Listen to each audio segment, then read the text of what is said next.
This is things you might have heard for September 29th, 2025. I am Jay Cleveland Payne, and it's my birthday. And for my birthday, we get a government shutdown in a few days, which we're not talking about today. We're also not talking about Bobby Petrino era #2 in Arkansas again, or the great football tie from last night with the Cowboys and the Packers.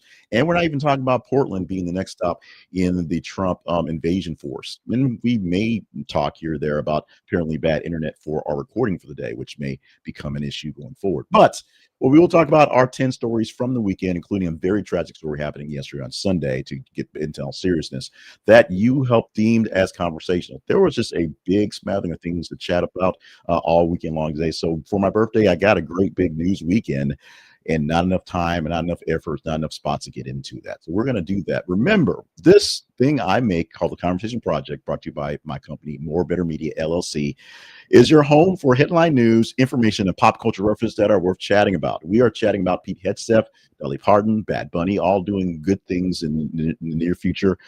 Dolly Parton, we're having the thoughts and prayers for reals. And, of course, talking about the church shooting yesterday in Michigan, because that's the thing that's going to take over our things in a while, and also bring up a lot of hand wringing and just sort of the emotions that are the day. But we want to get through this stuff and we get through well and talk about how you can help us out in all perpetuity. So make sure you are stopping by our website. This is theconversationproject.com. Just stop by there and see all the things we have there. We have past episodes and past issues, links to other things, links to other places we live at. Of course, our sponsors links and the partners links, our promotion of ourselves, because we need that actual support to be here. We need you to watch. We need you to be a part of it. We need your support and resources as well, blood and treasure all around. And we just want to have the best place for news talk that is not necessarily what's straight up in the headlines, because sometimes there's things that get mixed in there that you shouldn't talk about. And sometimes things are just so fun out the way that they just become the thing that keeps you going, keeps me going here. I'm so glad to be with you here. So let's get on with this 29th edition of September edition of this here thing right here. We kick things off pretty seriously as we talk about the FBI and their investigation of the deadly Michigan church shooting from yesterday, as we record this on Monday morning, 5:30 a.m. Central, as we released this originally. Authorities say a 40-year-old ex-Marine, identified as Thomas Jacob Sanford, was what he did yesterday was ram a church of the Church of Jesus Christ of Latter-day Saints, a Mormon church in Grand Blanc Township, opened fire and set ablaze of that building in Michigan. At least 4 victims were killed and 8 injured. Suspect was fatally shot by police within minutes of the incident. The FBI has joined, and state and local agencies classified the church attack as targeted violence, while motive remains unclear on what exactly going on. Will it be a hate crime? Will it be a domestic terrorism part? Not quite sure, but it was pretty much they knew that was happening, or they knew something was a target on purpose. This was not anything that was random or that rash. Officials are continuing the search of the burned structure, basically as essentially a loss, as it was, for any more victims and evidence of what may have happened, why it went down on Sunday night. The governor of Michigan, Gretchen Whitmer, and President Trump responded to the attack, both condemning what happened on the evening. The case adds to a week of multiple mass shooting incidents across the nation. This one was just one of the more salacious, the more headline grabbing, as it happened literally Sunday morning as people were in church. This happened and we had to deal with it, and it will be something that will have hand wringing going for days. And of course, we're going to leave a couple days of padding to deal with the thoughts, the prayers of people that are parishioners, folks that dealt with this, to go into the more conspiratorial and the more crazy talk on this one, because there will be, because there always is. Donald Trump is joining in on the fun. In the address that Pete Hegseth is having this week, his military gathering, his pep rally, that we're basically calling it, of the top generals, Trump will be there as well to talk about the military's militarying or something like that. The White House says that Trump will speak to hundreds of top U.S. generals, military leaders, all generals, admirals, they're all over the place. The rapidly convened meeting at Quantico called by the Defense Department Secretary Pete Hegseth. The event follows a series of leadership shakeups and policy shifts at the Pentagon throughout the last year, with officials offering little public rationale for what's happening in the mass gathering, prompting scrutiny over the timing and the scope. There's a lot of things going on here. Number one, we're joining a lot of top officials in one spot. That'd be a great place for someone to make an attack. Although we, as the U.S. military, are pretty good at defending those things, keep things from happening. So we think Quantico is a good place to have this. It's going to be expensive, pulling all these people from all these faraway places to show up and be in one meeting, not by Zoom, not by any sort of message. Literally sit in the room and take whatever they're going to take. And because these are really seasoned officials, more seasons than one Pete Hegseth and Donald Trump, they're going to take what they have to take. Maybe not lightly, maybe not nicely, maybe in a more polite way, but we'll see what happens as all these people have to hear whatever it is we're talking about. And that's sort of it. Hegseth is framing this as a meeting, as an overdue meeting. Critics pointing out the civil military norms and optics are just really, really bad. I'm going to say the words dumb, but we'll go with bad because bad is nicer than dumb, I guess. Regional and combat command chiefs are expected to attend, signaling a high stakes agenda going forward. It's being told to us in the backdrop as more of a pep rally sort of thing, which why do you bring a bunch of coaches of the team for a pep rally? They show up, they have a meeting, they go to work, and they rile up the actual troops or maybe the fans. We don't know. We'll see what happens. This thing is scheduled for tomorrow, I believe. So we'll see what happens when this goes on. Plenty of other things we're not talking about, including the next story that we're not talking about. But all the things we're not talking about, this is one that's getting a lot of attention at the moment because we're not sure what's exactly happening. And the norms of it all have been long trashed.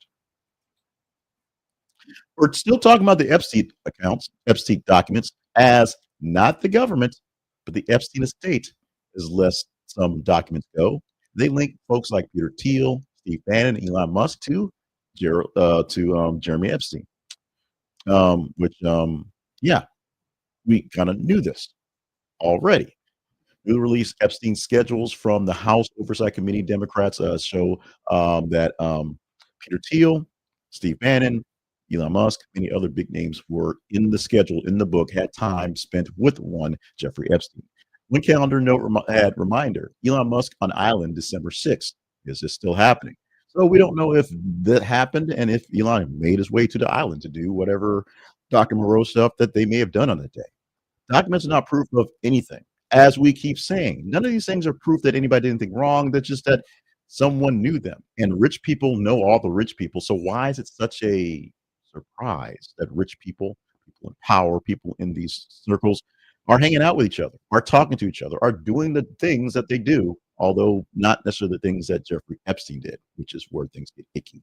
The documents are just there, proof that there was a web of social contacts, not necessarily any context to that. Newsrooms are treating the records as purported because that's what they do, because you say allegedly a lot, because you don't know what they mean going back and forth. Now, further pushback and denials will happen within days of this, and days have happened since it's happened out there. So we haven't talked much about this one other than the fact that these, although the story says released by the House Committee, poor read, poor write by the robot editors, it's released by the estate of Jeffrey Epstein because the Trump administration is not doing the real deed and releasing what's there. And we still don't really know what's in those binders, oddly enough, other than we assume they're things that were already published. But there's that. We're still talking about Charlie Kirk, which is fine in a sense, although the story is a 2-week-old story and we're should be living with the futureness of Turning Point USA and what's going on in his family or leaving his family alone at this point. But some GOP lawmakers are wanting to honor Mr. Kirk by putting his face on a silver dollar coin. The forthcoming House bill is going to have the Treasury mint 400,000 silver dollars that bear Charlie Kirk's likeness. Sponsors include Representative Abe Hamden and August Pfluger, who argue commentation coins honor free speech advocacy. The measure would join a long line of politically tinged commentaries that rarely advance anything beyond committee. Essentially, they're going to put it up there, they're going to get some votes, some high fives, and it's not going to do a damn thing. Social posts and local outlets amplified the proposal, fueling a quick viral cycle. Why we're talking about it now. Treasury and U.S. Mint have not commented on the feasibility, the cost, or the timing of even doing this. And of course, as I bring up, we didn't like having females on quarters. We don't like having females on $20 bills. Harriet Tubman does not get a $20 bill. Why is Charlie Kirk getting minted onto a coin? The question is why, and it's not a diss to Charlie Kirk, but why does he get his life on a coin other than the fact that someone can make a motion to put it into the record and then let it die?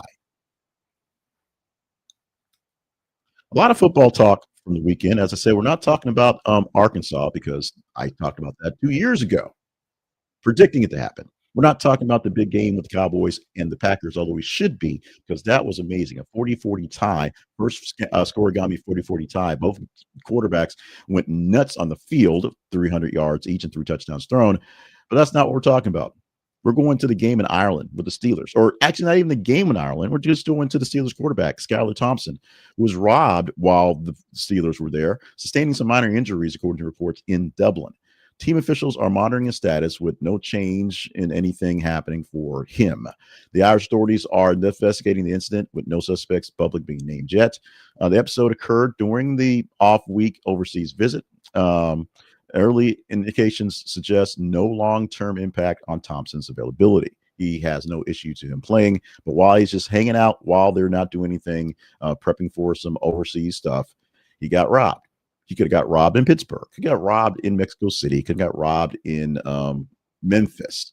But it's there. But the big issue is with the high profile ness of a football team like the Steelers or American football team in general, overseas prepping for some big games. It was something that you don't want to have as part of your playbook. Something you don't have to unhype, if you will. Quick pause in the news for today. Going a little long, going a little rowdy, if you will. But hey, it's my birthday. I don't get very much for my birthday. What I do get is a chance to talk to you with 10 stories that you have just picked out for conversation stuff. And I guess sneak in a couple extra ones today because it's my birthday. But we do need your help to keep things going. All seriousness, this is a labor that needs some help. In a few days, we'll do some recording about how the process we've had, how the progress we had this year has been great. We sort of overstepped our bounds and went shot really towards the moon and aren't quite reaching a star, just kind of skyscraper. But we need your help to grow what we have here. And if you enjoy what we have here, assuming I don't see the monitor right now, so we do have some fairly good internet on our live feed right now, we need you to like the video. Like the video where you're watching it on X, watching on Facebook, or on YouTube, which helps us a lot. When you like the videos, the algorithms decide that we are worthy of being seen, so they'll forward it on to more people in their feeds, and more people hopefully will watch it. If you like the video, it shows me that I'm doing good work. I'm doing okay work. I'm doing decent work. And the stuff I'm providing for you as news, as commentary, as fun information is newsy, commentary, and funny. So I'll do more of that stuff and less of the other stuff. If you like what I'm doing or hate like what I'm doing and want to share it with like-minded folks, share it with them, and hopefully they will join in on the fun or the hate. And if you're not getting this directly into your feeds via the feeds, subscribe so you don't miss out on what's going on. Don't have to wait for it to be served up to you as a general thing, as something that you're adjacent to. And don't wait for a friend to share it to you here or there. Just go ahead and get it directly in your feeds. I'm not even asking for notifications. Just join in, subscribe wherever you are. Subscribe on YouTube specifically because that's where we're doing our scoring of our work, if you will. And we can do better things with you and for you. Check us out at our website. This is conversationprod.com for more details behind the scenes. And of course, our email address, conversationinbox@gmail.com, for all the details you want to send to me about doing things a little bit better or a lot less worse based on how you want to view it.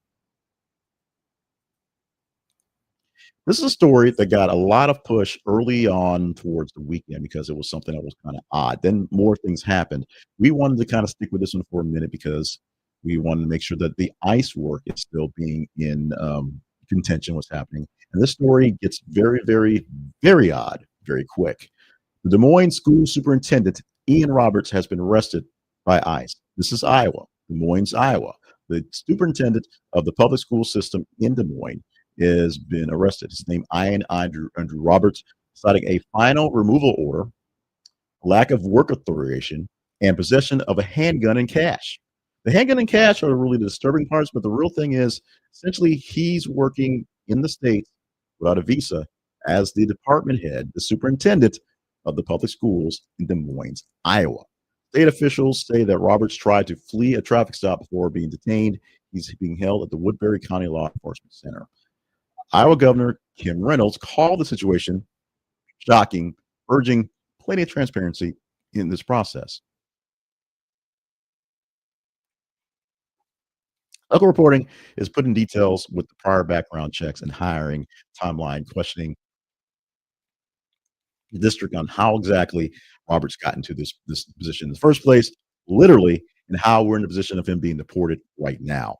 District leaders have not announced an interim superintendent as legal proceedings have unfolded. I believe, if my memory serves right, we had this story as a Thursday into Friday story, and so that's why it's not a long thing. They've had a couple days this weekend to talk about this, and of course, the uh, shooting and bombing at the church in Michigan, of course, overtaking all the major stories. So most things got pegged down by a couple notches because of that. But here's the deal: this is an issue where we're talking ICE, we're talking deportations, talking someone who's in a prominent position, and we're talking the questions on why he's being targeted and not the killers and the rapists and the drug dealers. That's the question we all have to ask, and we may get answers, and we may not. Pull out the bubble wrap and get ready to protect this woman. Dolly Parton is delaying her Las Vegas concerts for 9 months. Health reasons are being cited. Dolly Parton postponed her December 2025 Las Vegas shows and all the way stuff through fall of 2026, citing health challenges and doctored order procedures. She joked that this is not a normal trip to the plastic surgeon because she's in good spirits, but the 79-year-old said she couldn't deliver the rehearsal and production quality that fans expect of her while she was in the middle of recovery. So it's that. She is not retiring. Oh, no, she is not done. She's going to resume her projects once she is cleared. It's going to take a while to get that clearance. Ticketing updates and new dates will be issued, and purchasers will get their money back or a new ticket in the next coming weeks as they reframe all of the work. Industry outlets frame this postponement within the broader late career residency trends. Now, many folks in their later careers are not touring as much because it's a lot of the tone on their body, on their health, on their stress. So they're basically sticking around in various places for long stretches of time and make you come to them and making industry money for places like Vegas and things like that. So it's a good thing for residencies. It's a good thing for Dolly Parton to get her rest, to get her recovery. And in about a year or so, all the love, all the country, all the fun should be back to normal for Dolly and her residencies in Vegas. The man just wrapped up his residency in Puerto Rico, bringing money and people to that island nation, is going to do something really, really big because not only did the Cowboys not lose last night, so as the Packers also did not lose last night, there was the announcement of your Super Bowl 26 headliner. I'm not sure what the Roman numerals are. Oh, LX. There you go. The halftime show for LX is going to be Bad Bunny. An NFL, Apple Music, and Rock Nation announced that Bad Bunny, the Super Bowl LX halftime headliner for February the 8th, 2026 at Levi Stadium. Reuters and AP confirmed the booking, noting that the artist's recent album cycle and crossover pack make him a big deal. Now, if you loved you some Kendrick Lamar, and many of you did not, oh, you're going to have a field day with some Bad Bunny, as pretty much his songs are all in Spanish. Pretty much all the songs are in Spanish, so how's that going to work out for you? Jay-Z, who runs Rock Nation, and praised Bad Bunny's cultural reach, productions, and that he does are amazing, and also beheld great stuff also happening there as well. The choice continues the league's recent run of some great global pop artists and superstars, not going for just the normal nods, and of course, once again, not picking a country artist. Nothing against country artists, but hey, this more of a global reach, more of a youthful reach, if you will, and it's something that's going to have an impact. Bad Bunny will bring in eyeballs because Bad Bunny is the biggest artist in the world who's not Taylor Swift or Beyonce, although I think he sold as many or more records than both of those people. So I think he gets that. I think he gets the billing. I think it'll be a pretty damn good show, unless you did not like Kendrick Lamar last year. And then you're probably watching the Puppy Bowl. NBC will broadcast the game live on U.S. and around the world. They'll get there on their places. And Apple Music will have their ongoing sponsorships and their streaming of the thing in the future. We will see how this plays out. But there's a problem. There may be issues afoot with NBC, Universal specifically, having this football game on in February, as YouTube TV is doing it again, warning of blackouts to subscribers. Now, they had a thing a few weeks ago, essentially, I think it was ABC. We weren't going to get a good football game because ABC was going to get bounced. No, it was Fox. Fox was going to get bounced. Now, looks like NBC Universal may get bounced off YouTube TV. Now, as a as a sponsor of the Conversation Project, they're in our sponsors list and they've been there for a while. And what I use for TV, we don't bring them up when they're doing the things like this because we don't want to talk bad about our sponsors. Let's talk bad about our sponsors for a second. The warning coming from NBC Universal is just weeks after Fox had the same warning going dark on YouTube TV if no deal is reached by tomorrow. The deadline is tomorrow. Now, chances are there'll be a stretch, there'll be some sort of thing. It will black out things like Sunday Night Football for next week. The Voice is one thing you're going to talk about. Why The Voice, I'm not so sure.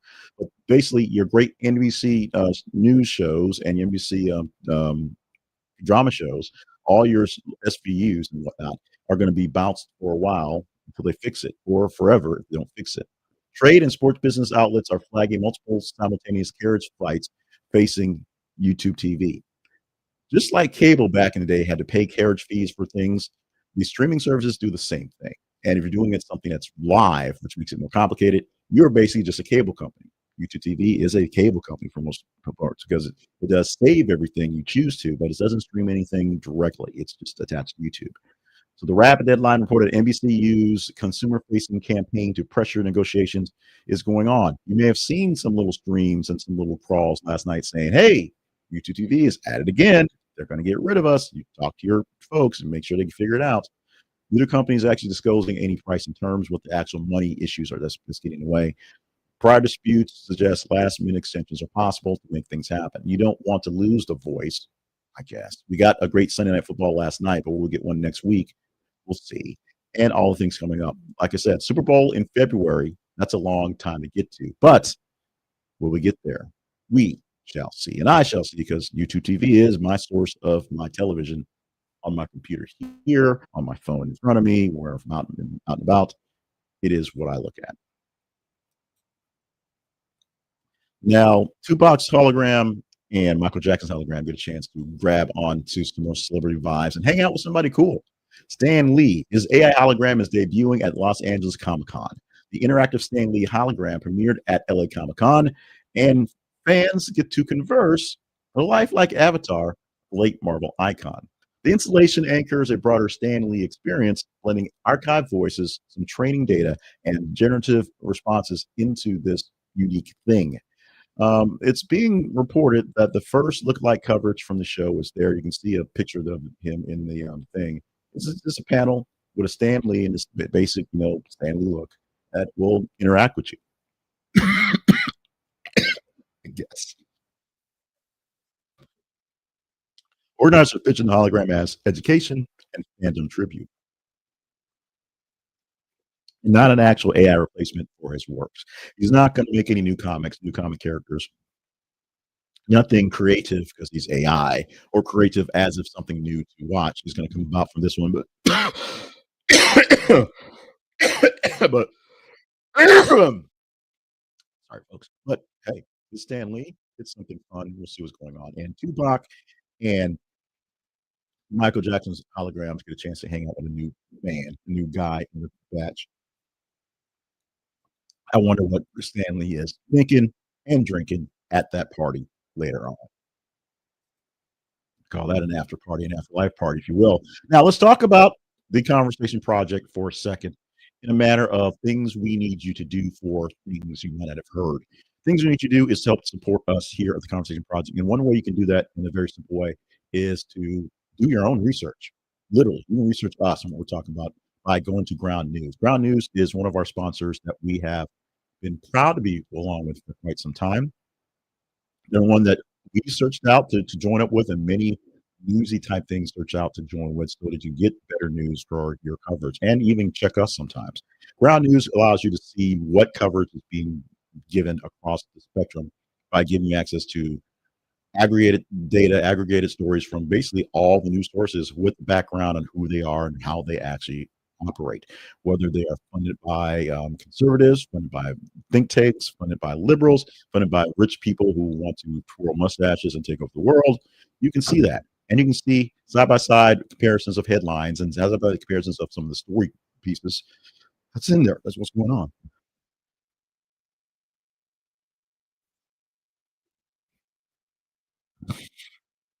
You can actually do your own research and see what's going on in the actual coverage of the news, whether it's a local story, national story.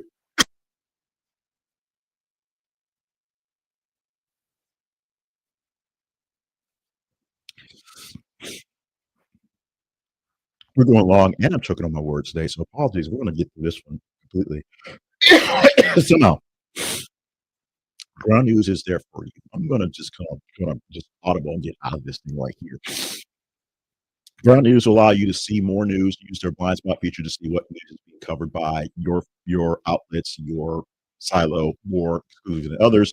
Basically, what the reds want you to see more of, the blues want you to see more of, and what the other side wants you to would like you to see, but your side won't let you see that. You get 40% off the plans for Ground News using our link. This is theconversationproject.com/ground news. This is theconversationproject.com/ground news. That's how you get that. That gets the Vantage plan, which allows you to blind spot and all the big features for less than $10 a month. The basic plan is less than $1 a month if you go with those plans. Use our link, it's an affiliate link. We get a small commission back. At this is theconversationproject.com/ground news.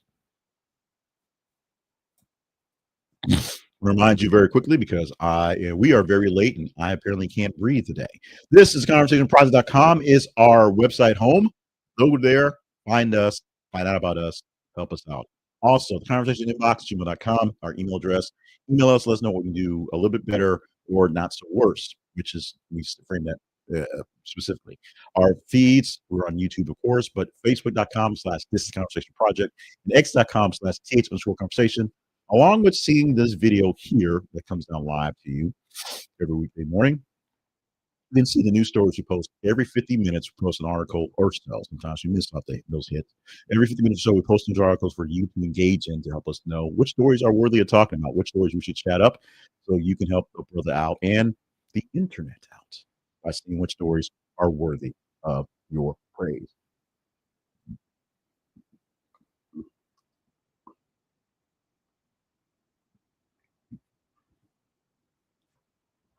We did it. We got through it.